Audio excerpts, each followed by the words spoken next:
உடனுக்குடன் தெரிந்து கொள்ள பிரபாஸ் கதம்பம் சேனலை சப்ஸ்கிரைப் பண்ணி பெல் ஐகானையும் கிளிக் பண்ணிக்கோங்க. எண்ணூரில் உள்ள ரசாயன தொழிற்சாலையில் நேற்று நள்ளிரவு வாயு கசிவு ஏற்பட்டதால் அப்பகுதி மக்களிடையே பதற்றம் நிலவுகிறது. எண்ணூர் அருகே பெரியகுப்பம் பகுதியில் அமைந்துள்ள கோரமண்டல தொழிற்சாலையில் நேற்று நள்ளிரவு திரவ அமோனியம் கசிந்துள்ளது. கடலுக்கு அடியிலிருந்து தொழிற்சாலைக்கு வரும் குழாயில் ஏற்பட்ட உடைப்பு காரணமாக இந்த கசிவு நிகழ்ந்துள்ளதாக கூறப்படுகிறது. இதனால் பெரியகுப்பம் சுற்றுப்பகுதியில் உள்ள 30க்கும் மேற்பட்ட மக்கள் மூச்சு திணறல் ஏற்பட்டுள்ள நிலையில் அவர்கள் அனைவரும் ஆட்டோக்கள் மற்றும் ஆம்புலன்ஸ் மூலமாக மருத்துவமனையில் அனுமதிக்கப்பட்டுள்ளனர். மேலும் பதற்றத்துடன் வீடுகளை விட்டு வெளியேறி வரும் மக்களிடையே காவல்துறை அதிகாரிகள் நேரில் சென்று பேச்சுவார்த்தையில் ஈடுபட்டனர்.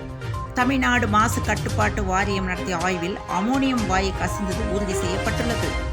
ஆலையில் வாயிலில் 400 மைக்ரோ கிராமாக இருக்க வேண்டிய வாயு 2900 மைக்ரோ கிராமாக ஆகியுள்ளது. அதேபோல் கடலில் 5 மைக்ரோ கிராமாக இருக்க வேண்டிய வாயு 49 மைக்ரோ கிராமாக உள்ளதாக தெரிவிக்கப்பட்டுள்ளது.